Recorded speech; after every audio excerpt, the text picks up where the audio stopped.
Hi everybody, this is Kevin from Map Practical. So this is the Lab 7 Choropleth maps of Montana population for the Intro GIS class. And we're going to go quickly on the internet first. So in this lab, you got to go over to this open data site and you're going to type in county up here and enter, let it search.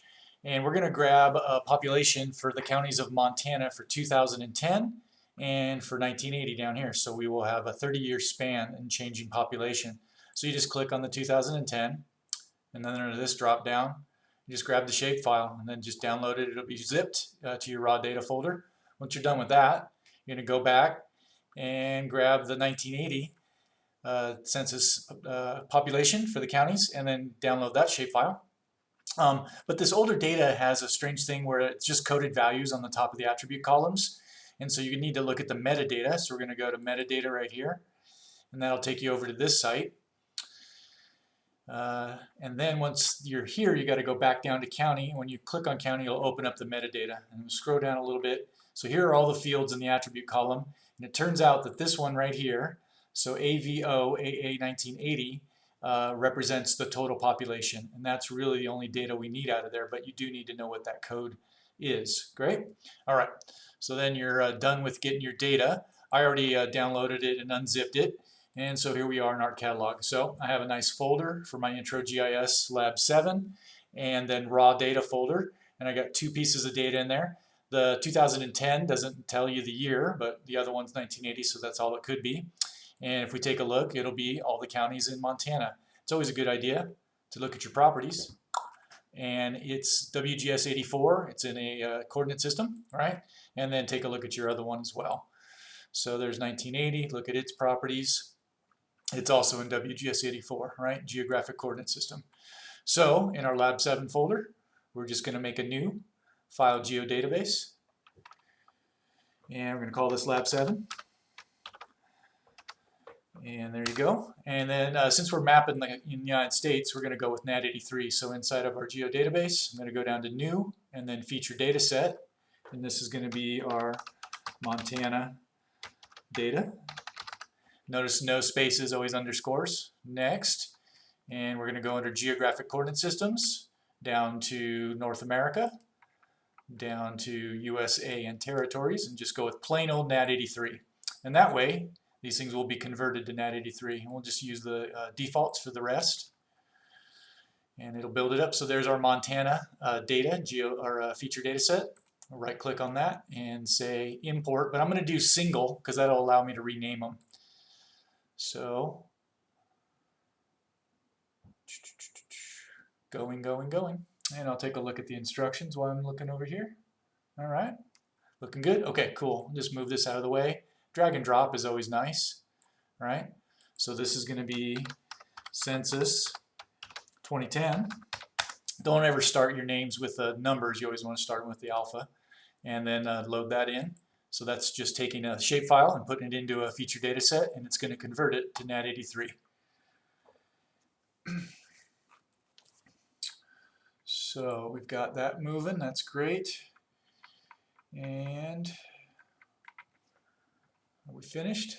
Yep, so that's in there. Great, and we're going to do it one more time. So right click on Montana data, import. We'll do single again. We're going to bring the 1980 over and call that census 1980. And 1980. And then let that load for a second. And once that's done, great, looks like we got them in there. And you can check just to make sure they're in NAT83 by looking at their properties and then XY coordinate tab. Yep, they sure are. That's great. Okay, cool. So we're going to open up a blank ArcMap document.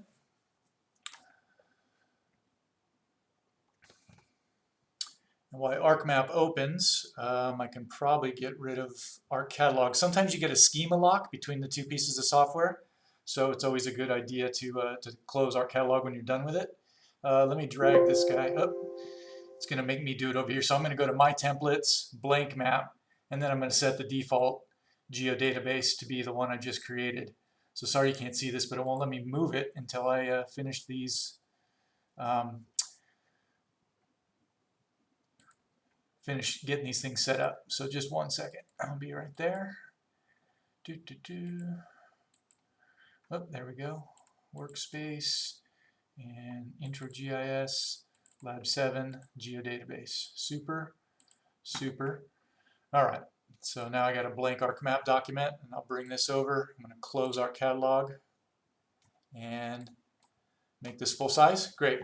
So untitled ArcMap, that's okay for now. We'll go ahead and add some raw data. So here we've got lab 7. I'm going to go into the Montana data feature data set and add the 2010 shapefile. So there's she below. And for this one, I know there's going to be 2 maps and 2 data frames. So I'm just going to right away go ahead and head on over to layout view. And there we go. And I'm going to set some 1/2 inch guides on this one. So 10 and a half inch down here. And then I'm going to resize this data frame, leave a little space on top for a title. Pull this one up so it's about like that. Very good. And pull it out to the sides. Right, and we're obviously going to have to project this thing. We'll get to that in just a second. I'm going to go under Insert, New Data Frame. It'll throw another one up there for me. Cool. I'm going to take this guy down and leave some space on the bottom for a legend and such. Can move it up a little bit here, and then I'm going to go ahead and add data to that one. So right-click, Add Data, and that's going to be 1980s data. So there we go. Cool. So up here back on the 2010, I might as well rename these guys. So under this is going to be POP 2010. That's my data frame for the 2010 data. And then this other new data frame that I created, I'm going to name that one POP underscore again 1980. All right. And at this time, it'd probably be a good idea to save this guy. So I'll just go ahead and save and make sure it's heading to the home for it. Well, didn't like that, so let's see if I can find it. Let's go to this PC. So it's always a good idea to make sure you save things into the same exact folder that you're working in, right? So it's going to be intro GIS lab 7, and then this guy's going to be, I like to do them with my name, so Mick Manigal underscore lab 7. All right, never leave them blank because then you'll just have a bunch of blank MXDs. And save. Great.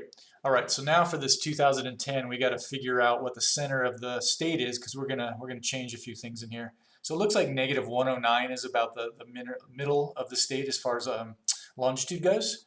So I'm going to go to the data frame properties for POP 2010, and then going to go ahead down to projected coordinate systems, and we're going to look at continental North America, and we're just going to do a NAD 83 contiguous USA Albers, right? That'll work because we're going to be making Choropleth maps, right? And so anytime you're dealing with Choropleth maps, you want to be using an equal area projection because our units, the counties, are going to be aerial units. That's a question in the lab. So we'll grab that guy, and I'll move it out of the way and just show you what happens. We'll hit apply, and it worked, but we have a little bit of a twist to Montana, and that's because the central meridian of this projection is over to the east in the middle of the United States.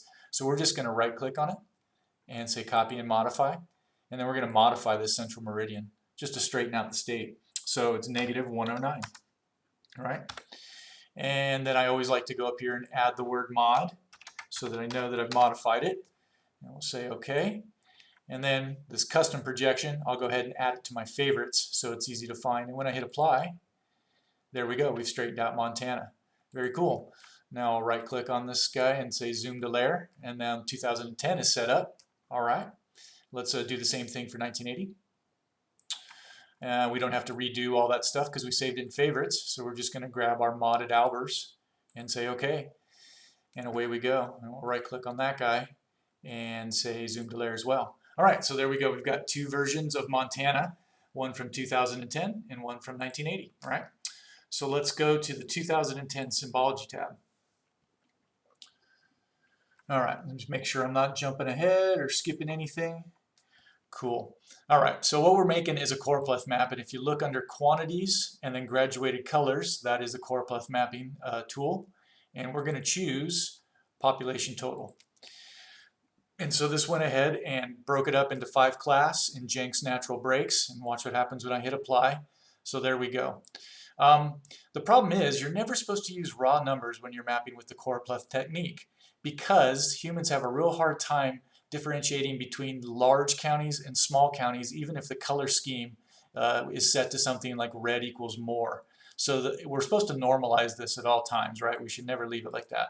So what we can do if we wanted to look at the percent of the total population that lies in each one of these counties, can go ahead and say percent of total. So they have a nice normalizer there, and it's pretty handy. You don't need decimal places out to, what is it, 6? That's a little bit ridiculous. So I'm going to go under Format Labels. It is a percentage, great. And then under Numeric Options, it's going to take it down to like 1. All right. So there we go. And okay. All right. So we never use those raw numbers, and we should always normalize by area, density, percentage, per capita, right? Okay, that's one of the questions as well. So there we go. It already broke it up for us. And if we look under classify, because these are kind of nonsensical breaks, it's using the data with the natural breaks to find the natural breaks in there. But just to make it easier for somebody in the audience to read it, I'm just going to clean those up a little bit. All right. So I say in the lab 15% is a pretty good top margin, and I'm going to take this one down to 7, and I'm just using the arrow keys to go up, and then 2%. So I'm just changing them just a little bit, rounding them, right? And then 1%, and then 0.5, right? And you won't see probably much change on screen, but it'll make it a lot easier to read for the audience. And I'll say okay. All right, so there we go. So the red ones are in the highest percentage of the state's population in 2010, all the way down to the green ones, which are pretty low, okay? All right, and we're going to do the same thing for 1980. So I'm going to go into the Symbology tab for 1980. And I'm going to go to Quantities. And then we have to remember that coded value, right? AVOAA 1980. And then we're going to use percent of total. Super, and we got to make all these changes again. Format the labels. Numeric options, you don't have to use the clicker, you could just type it in. And okay again, super. And then I'm going to go ahead and make these class breaks the same that I did for the first one. So it's going to be 15, and then 7, and then 2, and then 1, and 0.5. Right? And that way, they're both comparable. They both have the same class breaks, right? And I'll only need one legend for both maps. So say okay. And then okay for that one. So there we go. So now we've got 2 clean Choropleth maps. This one's representing 2010. So let's go ahead and just label that real fast. So I'll do an insert. I'm just going to use a text box. Put that one right here.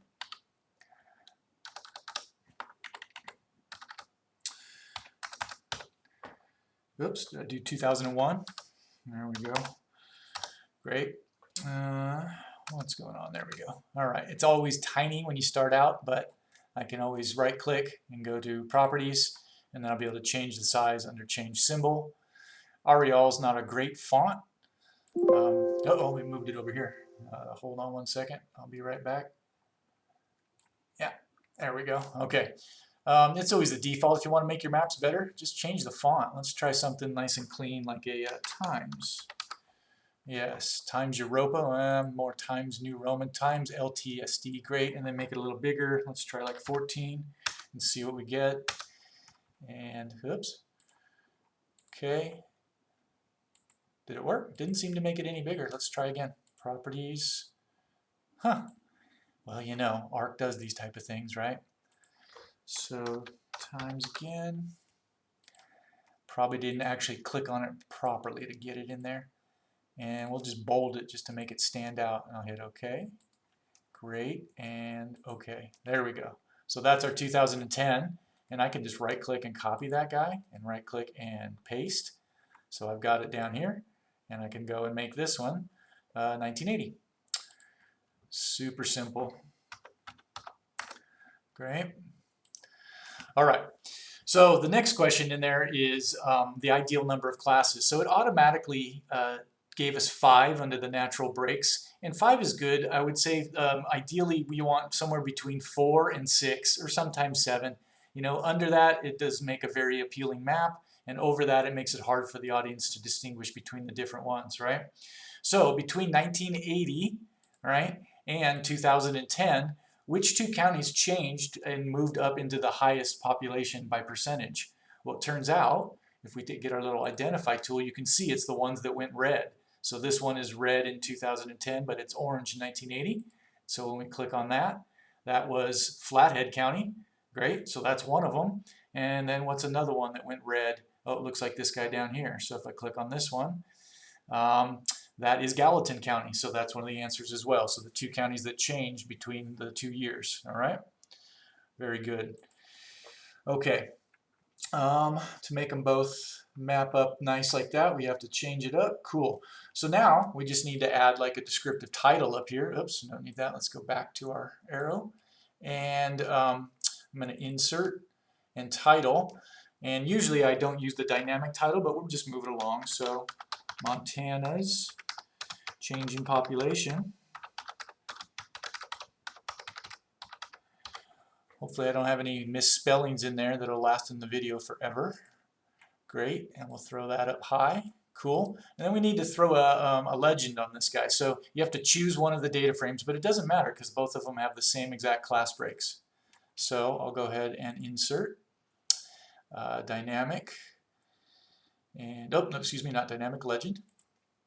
Great, and we're going to use 2010, super. And we're going to always change the word legend. I just hate that. So this is going to be pop by percent. Oh, there we go. Man, can't spell today. I can't spell ever, so that's all right. Might as well make it official. Population. All right. Percent, and it's actually of total, right? So if we're going to be scientists, let's just be precise. And then next, next, and we'll finish it out, and then we can clean it up. So I don't like to keep all these attribute column titles and layer name titles. So if we right click on the legend, go down to properties, right, and we go over to items, we double click on this 2010 census, and then on the general tab I'm going to tell it to not show the layer name and to not show the heading. I'm going to say OK, and OK again. That looks better. Oh, and I want to make it long along the bottom here, so I'm going to right click on it and go properties again. And then over on the layout tab, all you got to do is just click this fitting strategy and then fixed frame, just say OK, and it just adds some more toggles to it. So now I can drag this guy out, and when I can make it a little bit thinner, eventually there we go. It'll go nice and long for me. And just dab it right down there. Great. All right, so that's pretty much our map. We definitely want to put our name on it. Do we need a north arrow? If folks don't know that north is up, we got bigger problems, right? Do we need a scale bar? Now, this map's not intended really for people to use to find out how many miles it is between these different counties. This is just looking at the change in population. Okay?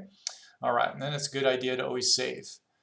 Super. I had one other thing we wanted to do. So we can look at it as a change in percent, but what about density? So let's just go into the attribute table for the 2010, and I'm going to add a field. So I'm going to go to add field. I'm going to call this one area. And I'm pretty sure that I'm looking for square miles, but let me just check the instructions. Yep, we're looking at square miles, so area, and then SQM. Great, and I always go with a double so I don't lose too many things to rounding, right? Say OK, and that added it all the way over there. And then I'm going to go to add another field, and I'm going to do density here. Right, cool. And that's also a double. Say OK, and then if I scroll on over, all right, there we got our two fields. So I can just right click on the area field and go down to calculate geometry, and it's going to ask me if you want to do this outside of editing. Sure, no problem. And then it's going to work in the contiguous albers, and I just got to tell the units to be square miles right there. We'll say OK, yes. So there you go. So there's the square miles for each one of the counties. And then the density, that's just going to be a calculation of square miles versus our total pop, right? So I'm going to go down to field calculator, and it'll open up the field calculator. And let me take a look. Yep. So we're going to go total pop. So in this one, let's go down here. There's population total divided by the area that we just calculated. And that's going to give us a density. So that's going to be persons per square mile. And there we go. All right, so we're going to do the whole thing over again for the 1980. So I'm holding down the control and double click, and it opens up the attribute table. So we're going to make a couple fields real fast. So this is going to be area again. I usually will put square mile in there so I know the units. So I'll go ahead and do it. Don't make shortcuts when you're making videos, right? Okay. And I'll make one more. And this one's density. Cool. And also double. Say OK. And then we'll scroll over. And those should be at the end. Great. We'll calculate the geometry again. I'm going to tell it not to warn me anymore about the edit session. And then we're going to change this to square miles. Say OK. Very good. And then we're going to calculate the density with the field calculator. And that again is going to be the total pop. And in this case, remember, it's that coded value, right? So it's this guy here divided by the area that we just made, right? And just make sure I'm doing it right. Yep. Okay. And OK. Oh, see, I messed up. I didn't double click on that to make sure that it had the area down there. So we'll try again. So it's, yeah, the total pop divided by the area that we just created. Oh, I messed the whole thing up. Let's clear it. Okay, back to the top. Coded value that stands for total population divided by area. Very good. Now we should be able to knock it out of the park. Excellent. So now we can map these things by density. Yeah? So, because we've changed some of these, it's changed our legend and stuff, but we'll fix that in a second. Why did it add another 1980? Well, that's truly strange. I'm going to remove that one. And then it did something strange with this one. That's a glitch inside of Arc. Just to be real fast, I'm going to go ahead and re-add the 1980 then. You know, that's how it goes sometimes. It does weird stuff. Okay, very good. Cool. So I'm going to go into this Census 2010 and change it from population total to density that we just created, and then we don't need to normalize it anymore, right? Because we just normalized it ourselves. So at the top there's a none. So there we go. So that's persons per square mile, so it's not a percentage anymore, but we can still clean up the labels. And we'll just take that down to 1 decimal point. 0.1 of a person is more than enough. We'll say OK. And maybe we'll change the color so these ones are completely different than the last map. We'll try, how about this? There we go. Cool, and then we'll do it down here for the 1980 as well. So, Census 1980, categories, quantities, graduated colors, and we're going to go down and get density. Super. Right click on that and format those labels. All right, and say OK and take a look. Cool, but they're not exactly the same, right?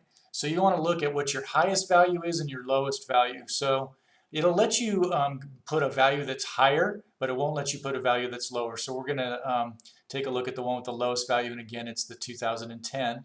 So we'll go ahead and go in there. Let's see, I think I did give myself, some breaks. So I'm going to go back to 2010.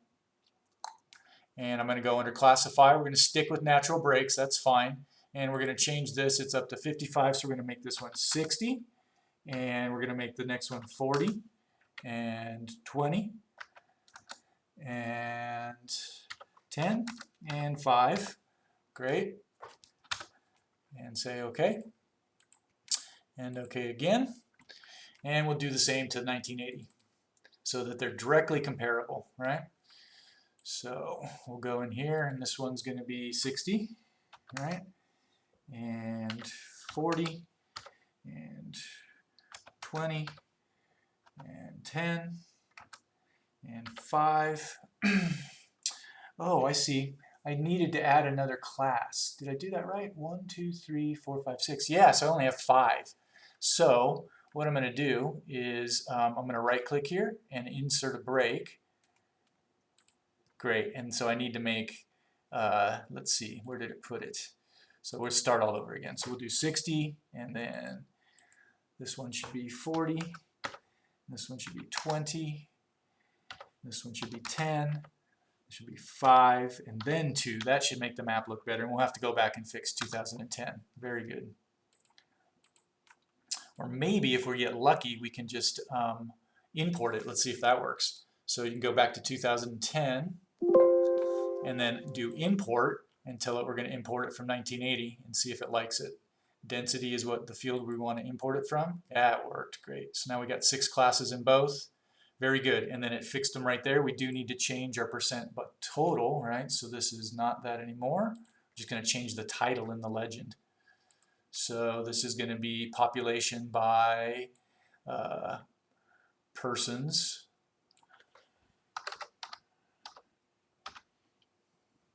Persons per SQR mile. Right? Persons per square mile. All right, population by persons per square mile.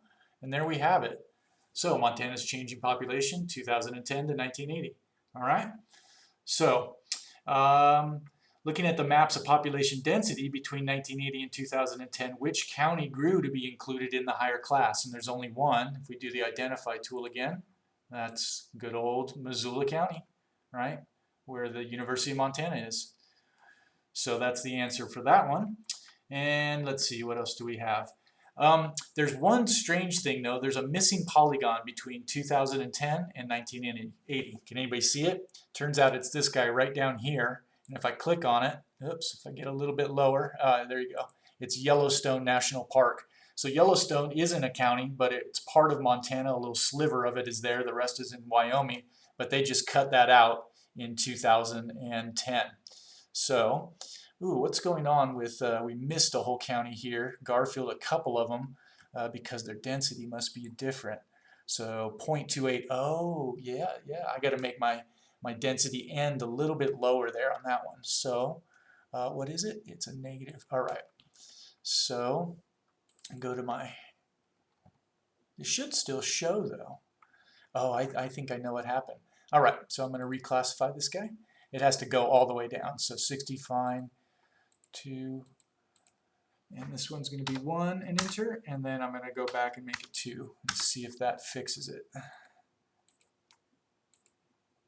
Still didn't get it. Well, what I can do is go back, take a look.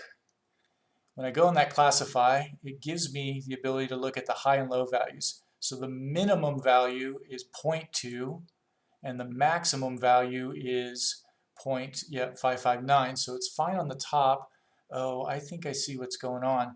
Is its lowest value is not letting me go all the way down. It's because I imported it. So probably the better move is just going to be to change it back to object ID real fast. And then go back in and do it by hand again. So I'll go to quantities, go down to density, change my classes to 6, go in here and classify them, and then we'll do 60, 40. Yep, that was the risk of trying to import it. So that wasn't in the lab, but I was just trying to be fast. And see what happens when you try to be fast? It always bites you. 5 and then 2. And see if that'll work out. Great, and then let's do away with some of these extra decimal places. We'll just do 1. And if I move this out of the way and hit apply, let's see what happens. Ah, much better. So now we don't have any holes. Very good. So we only have one more thing to do, right? So we want to take a look, and I want you guys to put the total population of both these places on here, okay? So how would we do that? We look at the attribute column and we go over to total pop. There we go. And then just right click on it and look at statistics. So statistics are in 2010 there was 989,415 people in the state, and we'll copy that. Close this all up, and we're going to insert text and backspace that and paste it in. So there's that. It's always a good idea to throw a comma in there to help people read it, right? And that's done, and then I'm going to make it bigger too. I probably could have just copied over the year. So we'll try times again.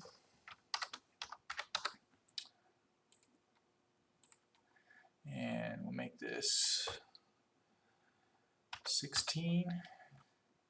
Okay, and OK. There we go. So that's the population for that year. We'll right-click this and go ahead and copy it and paste it. Didn't grab it. Let's try it one more time. Copy and paste. There we go. All right, and then we have to change that too. So we'll open up the attribute table for 1980, and we got to go over to that coded value. Right-click, look at statistics, and there we go. So in 1980, there was only 786,690 people in the state. So we've grown a fair bit, but still under 1 million. I think we just now are over 1 million. So we'll close that all up, and then we'll go into this guy and swap it out and throw a comma in it, make it easier to read. Very cool. All right, and so now you have those two numbers, right? So that's the change in the population between the 30-year period. And the last question in the lab is how many people did the state grow by between these 2 years? And I think that you can read these two numbers and do the math yourself. So definitely save. And you definitely want to export these out as JPEGs for your report if you're doing a final lab report on this. And that's a quick tutorial on how to do some nice Choropleth maps that look at 2 time periods in the population of Montana. Thanks a lot, and we'll see you next time.